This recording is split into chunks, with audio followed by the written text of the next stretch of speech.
Hi, I'm George Nordhaus, and welcome to Monday Morning. We've already heard Lynn Thomas before because she is the authority on retention. If there's been anybody, she is a retention person. Of course, she's a consultant, has been, and she and I have been working together for many years and speaking together in one thing or another. And but if we're going to kind of lay the groundwork now, understanding the customer life cycle, because we need to start with that when we're really doing a marketing program. And I think it's the basics of this, but I think we all need to kind of formalize what we're doing. Now, Lynn Thomas is she was president. She founded Thomas Consulting. She said 21st Century Management. Now it's Thomas Consulting up in the Boston area. And as you can see, she is an attorney, tax attorney with Arthur Anderson, but that's pretty scary. And a change agent for the Bank of Boston. I know she's been working with that for a long time. And she just finished a book, which I have read, and I'm going to suggest that you read. And you can get it off of Kindle, which I did. And she's been working, I think it's like 25 years, something like that. I put 22, but 25 years with hundreds of independent agencies and companies, all on the same subject. So, Lynn, let's do that. I love that picture, Lynn. That's so sweet. I love it. I love Thank it. you. I'm going to hang it up on my wall here, if I may. Okay. Oh, boy, my wife would love that. Anyhow, we're going to talk about customer lifestyle. Start us off. What's a customer lifestyle cycle? Sure, I'd be happy to. The customer life cycle, it is a tool to more clearly understand your customers' developmental needs over the period of time that they have a relationship with your agency. And the goal of that, of the customer life cycle, is that for you to maximize the customer's lifetime value. And I find that many agencies don't spend enough time on the onset, as George was saying, the acquisition phase, of saying who do we want to attract, and then who can give us the largest amount of lifetime value, which is what you're after with your clients. So I think that the thing that I really liked is you simplified it when we were working on this thing, and you said there are phases, and that's good. Tell us about the phases in the life cycle. Sure. Yeah, there's 4 phases. The first one is the acquisition phase, and that's, as most people would probably know, is the marketing and selling, so making a suspect become a customer. Mm-hmm. The second is the assimilation, Mm-hmm. and this is the one that's least understood and where many agencies lose most of the clients. The third is the cultivation, and this is the time when you ask for referrals and more business. And the fourth, if it's necessary, is the reactivation, and that's for former clients. I hope we don't ever have any more of those, but I'm sure we will. All right, well, let's take it one by one here. Let's go to the phase. What's it about? Sure. We're focusing the agency's actions around the selling and the marketing, moving a suspect to a prospect to a customer. So it includes all aspects of the selling and marketing process and sales. And and this is where I find, George, that people go out and they're basically trying to get the best customers, but they don't really have a targeted approach. And so if you have an A customer who are one of your top customers, or whatever you want to call your top customers, you want to replicate and duplicate them, not just anybody, not just any customers. Because the key question to ask, as it says here, is that you're trying to attract the potentially most profitable customers that you can. And these are the new A customers or new top customers. These are the ones that drive the profitability of your agency. And the key question is most salespeople will spend more or less the same amount of time attracting an A customer as a C customer. But the difference of the impact of the A versus C customer on the bottom line is real important. So the A customers do generate 80% of your agency's revenue, and the C is only 5%. What's been true with many agencies I've worked with is that we track the A customers from one period of time. They represent the future growth for the next 3 to 5 years. And they're the core of converting your agency into referral-based only agency. And based on my experience, go ahead. Go ahead. No, I was just going to say that I've talked to so many people. I'm working in a way like on that too, called grading your customers, and I find so few agencies really understand the value of that A person. And if you really did, you'd go berserk on it. Well, go ahead. Right.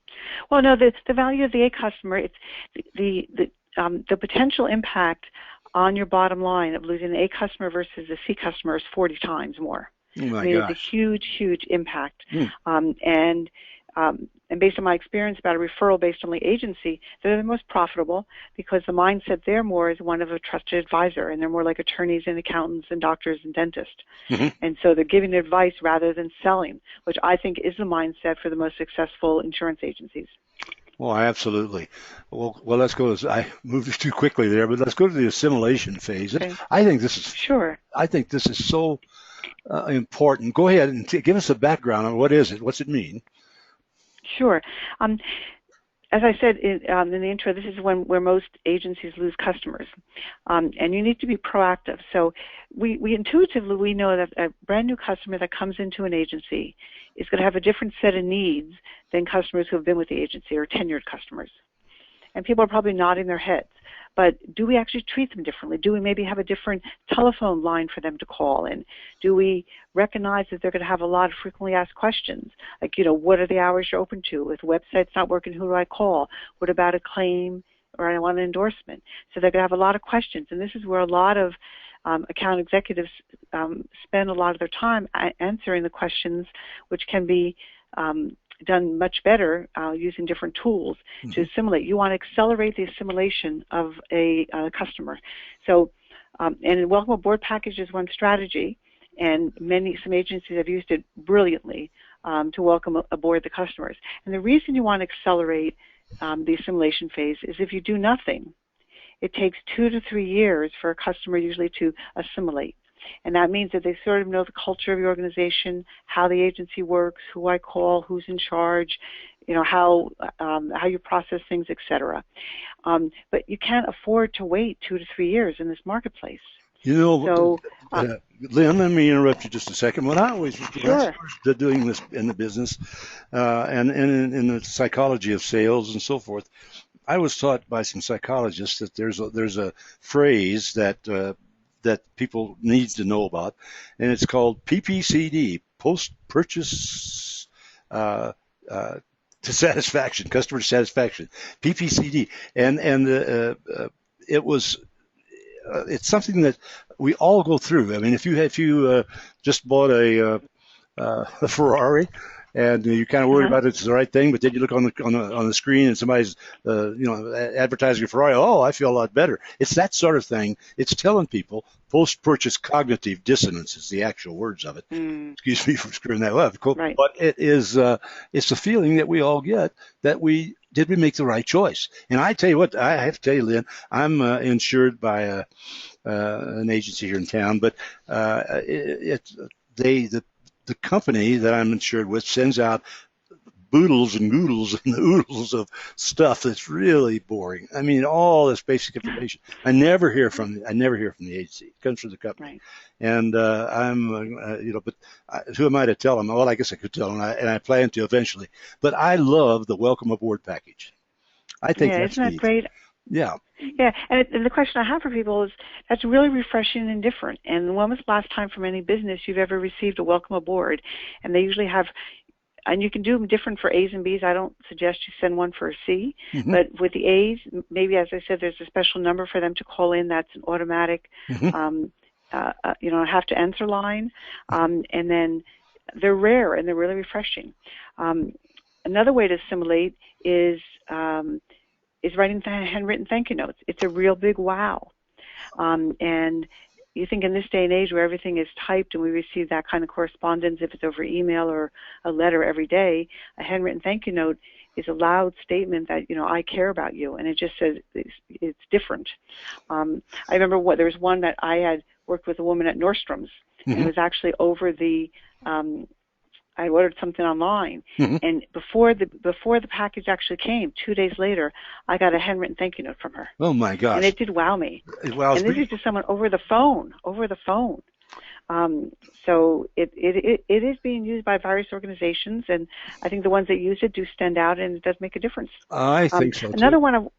Go ahead. Yeah, another one I want to mention is that if you think about another way to assimilate clients is to call them, and this is used frequently by auto dealerships. And if you, Yeah. auto dealerships have the third highest customer acquisition cost. So first insurance industry, then banks, and then auto dealerships. I didn't And know that. they at least understand pretty well that they've got to keep customers highly satisfied. So they call you a day, or not a day, usually a week to a few weeks afterwards and say, how's the car? Now, it's a brand new car, and they know it's fine. Now, why are they doing that? Because they want to have you have more. They're trying to give you proactive contacts, that after you receive around 3 proactive contacts, you probably have passed through the assimilation phase. So at least they've recognized it, and they're doing something about it. So I recommend for agencies to do something similar. 2 or 3 or 4 weeks afterwards, have a process or a system where new clients you call, you can leave a voicemail that counts and just says, how is everything? Just wanted to check in, make sure everything's fine. 99% of the time, everything is fine. But that counts if it's positive from their point of view. I know an agency, Lynn, that demands or requires from every one of their people, all their CSRs and so forth, a thank you note, a handwritten thank you note every day, one a day. Just think of that. I like it. It's got about 10 CSR. So that means that 10 clients each day are hearing personally from that person in addition to everything else they're doing. Perfect. I think it's amazing. So I just love thank you notes. That's all part of it. Yeah. All right.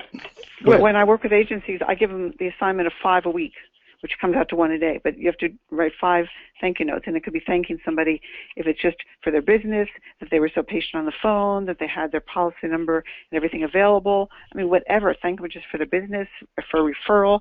We're not thanked enough, and that goes into why customers leave, which we'll talk about a little bit later. So, all right. Well, let's go to the next phase then. Okay. The next is the cultivation phase, and this is when most agencies assume that their customers all are in this phase. It's when they're most willing to give referrals and to cross-buy products and services. And I believe at this phase you've earned the right to ask for referral and for all their business. And frequently, if a customer is really resistant to giving you all their business or a referral, to double check, and they probably have not been assimilated into the agency, so they've really not passed through the assimilation phase to the cultivation phase. It's also in this phase where the clients give you the most honest feedback. So if you want, because you've nurtured and they've matured over the years. So it's a great time to send surveys out if you want, or have clients called. And also there's a client advisory council, which I've had some of my clients use, which you get some of your best clients in helping you to run your agency. I've never seen that. You really have? I've never seen that with an agency, client advice. Oh, yeah. What do they do? Yeah. They meet? What do they do with them? Well, use them as an advisory board. And so if you want to change something, you'd say, well, what kind of impact would this have on you? We're thinking of changing the way that we, rather than 90 days out, we're going 120 days out. Yeah. What would you think about that? And what would your reaction be? Oh, well, we want to have a choice. Okay, so they give them a choice. But you allow your best customers to help you make certain decisions. They see that you pay attention. They see that you're asking questions and you care about their feedback, and you get lots of referrals. They're usually the clients who will give the most referrals to you also. Good. And the client advisory. I love it. All right. That's great, yeah. That's a good one. All right.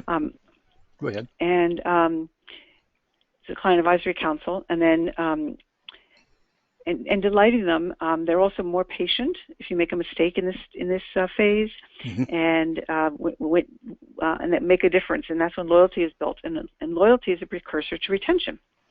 So this is when the power cultivation is the stage when the maximum lifetime value starts to kick in. So I gave the example, George, of looking at 100 A customers versus 100 C customers, and what's the difference in the revenue, and it's actually quite stunning. So I gave, for instance, that let's say your average C customer generates $2,000 in premium, or just to keep it easy, $200 in revenue. And so as a group, that 100 would produce $200,000 in premium or $20,000 in revenue. Mm-hmm. And then assume the average A customer is $15,000 in premium and thus $1,500 in revenue. And that taken together, that'd be $1.5 million, $150,000 in revenue. So I think anybody looking at this would say, gosh, in my acquisition phase, I wish I had pursued more A customers, because you're comparing $20,000 in revenue to $150,000 revenue, and you're doing just as much work for that $150,000 as you're doing for the $20,000. So you might as well get paid maximum amount for it. Mm-hmm. And this is, and as I said, this is when I meet many agency owners, and that they're frustrated. They work so hard, which they do. In fact, I think they work much harder than they need to. Mm-hmm. But what they're not doing is generating the revenue they deserve, and it all starts with the assimilation phase. You want to maximize the revenue, and you can't maximize the revenue of C's because they're not going to be able to support your organization, and they're not focused usually on the A customers that will grow the agency. And in most agencies, George, is like 50% of them are C's, and they take up 50% of your employees' time, but they only generate 5% of your revenue. And that's really it's really quite painful. Yeah, that really is the key. Yeah. And then they leave you eventually, and then you come into this last phase. Right. Yeah. And they and usually why they do leave you, as the diagram there shows on the bottom part, is that it's 68% because they don't feel that they're valued. It's indifference. And indifference can be translated a lot to insurance agencies that they didn't keep their word. The price wound up being different. They said they were going to get an endorsement done by the end of the week, and it wasn't. Something wasn't covered. They didn't explain it well. And that's why it's real important to stay in contact, have some type of contact program with your top customers to make sure their needs are always being addressed. And it's the agencies that do that do extraordinarily well. Well, the thing that interests me is that last thing down there, why do businesses lose customers? 68% because they don't feel valued. That's amazing to me. God, that should be so easy to get over. What it isn't, I guess. It should be. And no, I mean, we do a lot of calling for agencies of former customers to win them back, and we do really well at it. Mm-hmm. And I'll say to a former client, they really value you, and they'll go, really? I never knew that. So, I mean, the simplest thing to say is, I really value you as a customer. Mm-hmm. I mean, if you don't think you can, quote, show it, just tell them. But they have no clue. And that's where it's like, where did the communication fall down here? That these are their best customers who have left, that they want to get them back, but you never communicated to them they're important. And the only time they know they're important is when we call them after they've left. So like that whole entire time they were with the agency, they didn't know they were valued. It wasn't communicated to them, or your behavior and actions didn't communicate that. So it's frustrating for for the agency. I understand it's frustrating because it's like, well, we did X, Y, and Z for them. And it's like, well, but did you ever tell them that they were important? Or do you ever say, well, we don't do this for all of our customers, only for our best customers? Do we get an endorsement done in 1 day for them? It usually is 3 days. Do you ever explain the difference? And they'll go, no. And it's like, well, how are they supposed to know? They're important. It's so, and actually just a quick story. We had one agency that we were talking with about doing our customer retention program, and they didn't want to do it at that point. And I got a call, I guess, probably about a year later, and they lost their top customer, which represented 40% of the revenue, and they were in a lot of pain. And they said, if we had worked with you, we would have seen this coming because we can predict when clients are about to leave. So it's and even just talking for a moment about former clients, that the sales hit ratio is much higher. For former clients and brand new clients, it's said to be 1 out of 20 brand new clients will become a client, and 1 out of 10 former clients will become a client. So even if your salespeople go after former clients, they'll double their sales hit ratio, and they'll become a customer again. And they also go quickly through the assimilation phase because they've already know a lot how you do business. So they sort of gallop right into the cultivation stage. And it's important to wait a period of time before you try to reactivate a customer. You don't want to do it immediately, and there's different periods of time if they're personal lines or commercial lines that are optimal. And many times agencies, I find if the agency calls them, this may sound like it's a pitch for our work, but I can just tell you that agencies, sometimes they call, and even if you guarantee you won't tell the reasons why they left, they don't want to be real honest because they don't want to hurt feelings. But telling that third party works much better.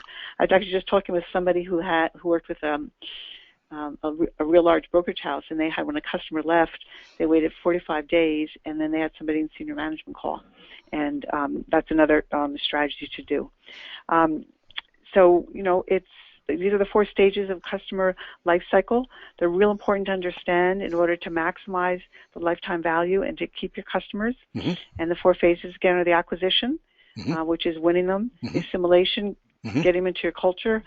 Cultivation is cultivating them and getting the referrals and the cross-selling. And the reactivation is, if they should leave, you win them right back. Well, that's wild. That's wild. And I can't imagine anybody not taking advantage of all 4 of these. Lynn, I don't have a contact slide on here. I don't know what happened to it, but I'll put it in my Monday morning thing so everybody knows that they can get in touch with you because they'll want to. What's the new book you've got? Oh, my new book, it was published last month on Amazon. It's Wow Your Way to Profits. Mm-hmm. And it's a wonderful book, really succinctly written, and should help agencies give them a place to start. And there's a lot of the appendix, which are a lot of worksheets, are available on my website.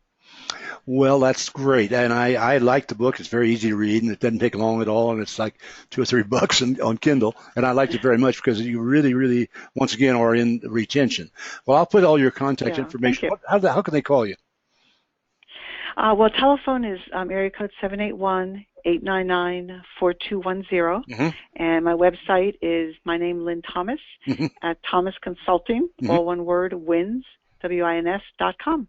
That's perfect. And I'll tell you what I'll do. I'll put that in our email this week, the whole address thing, and make sure we get it. And then I'll do it in my 1 minute overview, the eye opener. Well, Lynn, thank you.